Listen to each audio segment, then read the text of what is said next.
Hi there and welcome. In this video, I will be discussing Theodore Bethke and Elizabeth Bishop. They are two poets of what we would call the confessional poetry or the domestic poetry literary movement. And I'll get a little bit into what that entails a little bit later in this video. Let's start by looking at Theodore Bethke. Now, you know about him. Could talk a little bit about regionalism here off the bat. He was born and raised in Saginaw, Michigan. And so he has a very northern, Midwestern theme and subject matter in a lot of his poetry.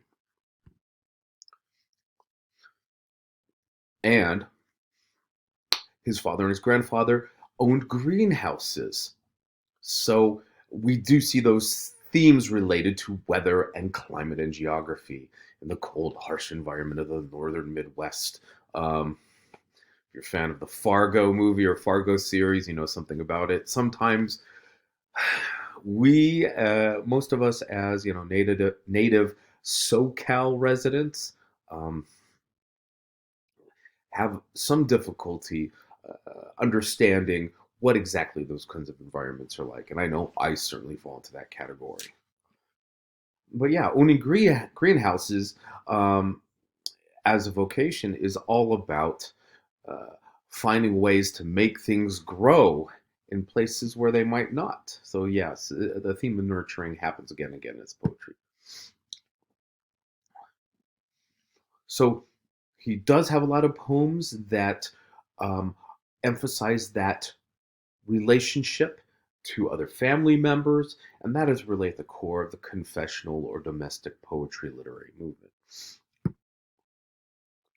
And holy cow, look at all those awards. The Pulitzer, the NBA, the Bollingen, and another NBA. National Book Award, not National Basketball Association.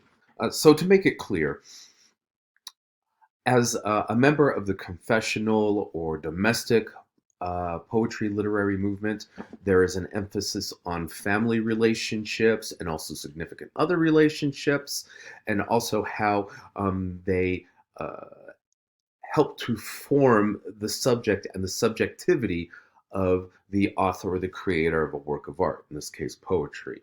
And what is interesting about this is that this is a very new kind of subject matter in general in poetry. A lot of those issues were considered off limits. Oh, you don't talk about family. You keep it within the family. You let whatever is bothering you or whatever is on your mind regarding family stay within, where maybe a lot of the times the other family members don't want to talk about that stuff at all. Um, so, confessional or domestic poetry is a movement that brings to air, in most cases, the dysfunction and the ill advisedly held secrets of families and relationships. And if you keep this in context with what is going on in the mid 20th century, there's this rise in people, um, especially middle class people, uh, going to psychoanalysts and also to other kinds of therapists and psychologists and counselors to get at the root of these things. Psychoanalysis does really look at formative moments in early childhood and early childhood relationships and within those. But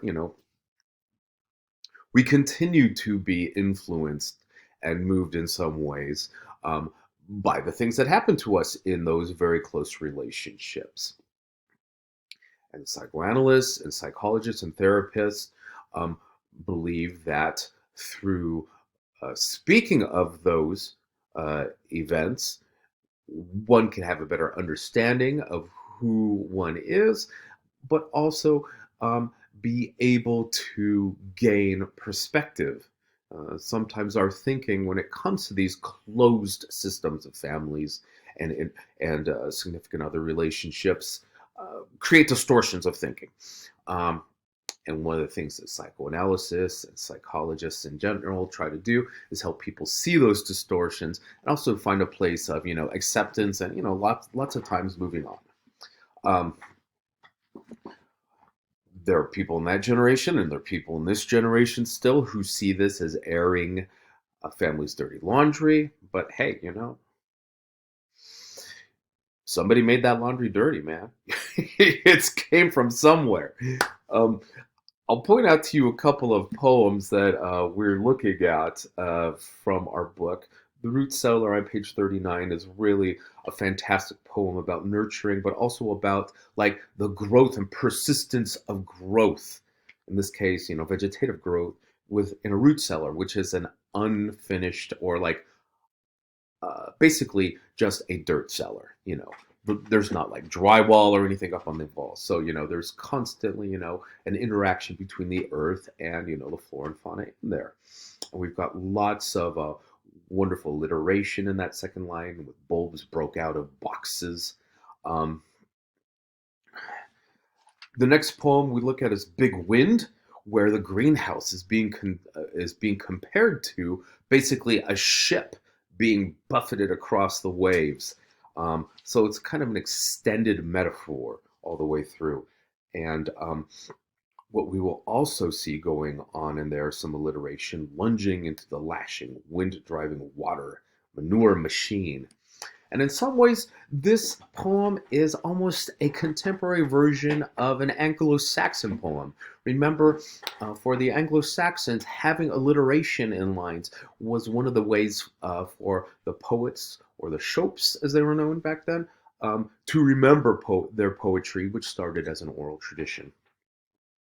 We also have kennings in there too. Rose house, for example, manure machine, wind waves, wind vents. The idea of taking two nouns and putting them together to create a whole new noun is something that goes back to Anglo-Saxon language too, which is Germanic in its roots. If you've ever read Beowulf or you're familiar with Beowulf, there's some really fantastic ones like Bonehouse means skeleton. Whale Road means ocean, and so forth. The German language still does this quite a bit. Instead of making up new words, they just connect older nouns together. A glove is literally a hand shoe. A a light bulb is a glow pair. A watch is an armband clock, and so forth and so on. So we do see some of Roethke's Germanic roots coming through there, but also some of his literary influences as well. Anyway, fantastic stuff. We're also going to be looking at Duller on page 42, 42, and that's a poem about kind of a sadness. A lot of you know that, Duller means sad, and it's the basis of the Spanish name Dolores. But this is kind of sadness that comes from working in an office. And some of you are like, God, I'd kill to live work in an office right now. It's so much better than what I'm doing right now. And we're all trapped at home, so we get that. But it's kind of about repetitive drudge work and dust constantly falling on you, and this kind of like hemming in and closing in of repetitive clerical work, which, a lot of us have done at some point or another, and we'll have to do again. I mean, lots of jobs still do have those elements in there. But I mean, if you're a fan of movies like, say, Office Space, you could see this as a precursor to that kind of genre or thematic line. Also on page 42 is My Papa's Waltz, which is probably his best example of a confessional poem, as it talks about the speaker reminiscing as a young boy about his father coming home drunk and dancing with him around the house. Mama's not happy with us. And there's this constant shuttling back and forth between whether the poem is sentimental and loving and nostalgic, or a remembrance of a somewhat traumatic recurring event Is the father a lovable kind of, buzzed parent at times, or is there real and recurring danger in this father's behavior and his drinking? And the poem seems to shuttle back and forth between those two questions. It doesn't really ever settle on one way or the other. And if you think about familial relationships, we're often going to find ourselves in that situation. Is this relationship good or is it bad? Is it healthy or is it unhealthy? And the answer is that it's shuttling back and forth between those things. So it's a very it's very poignant, but I also think a very truthful poem regarding how we do these things. And by doing these things, what I mean is how we continue to make sense of the complicated, close relationships in our lives. Coming up next, we have Elizabeth Bishop, also a member of that confessional or domestic poetry literary movement. Either one of those terms, like I've said before, is completely fine with me. Born in Worcester, Massachusetts. That's the old British pronunciation that still stayed with us today. She had a very challenging young family life.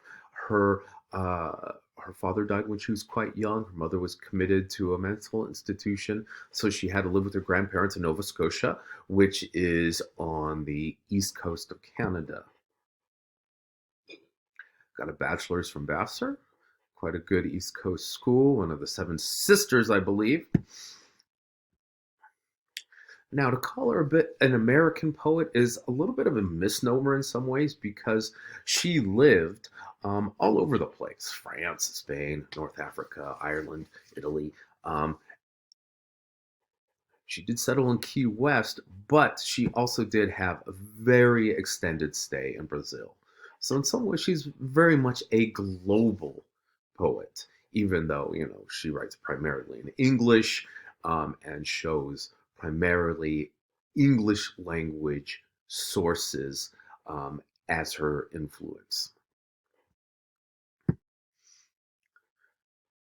And gosh, a whole bunch of awards. I don't know why I put those in there. I don't expect you necessarily to remember them.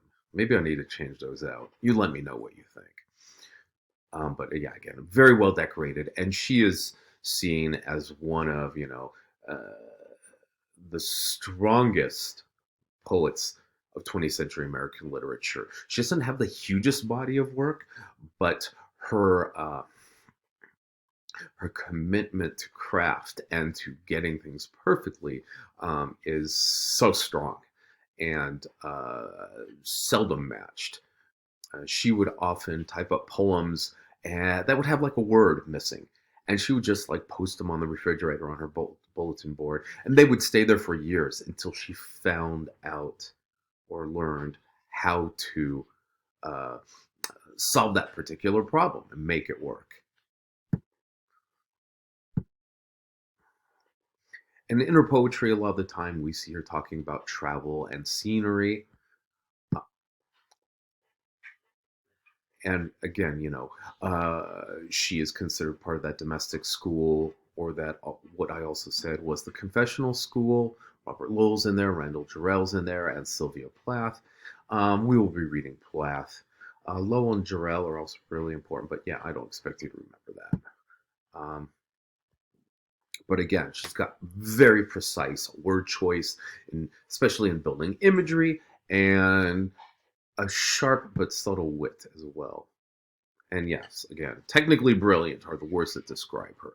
Okay, so I thought I would be able to get a quick introduction to her poems into this lesson, but just not going to fit. I don't know why I obsess over getting it all in one. Don't know what that's about, but I'll be posting those in a follow-up video to this to give you a little bit of background to going into poetry. All right, I'll see you then.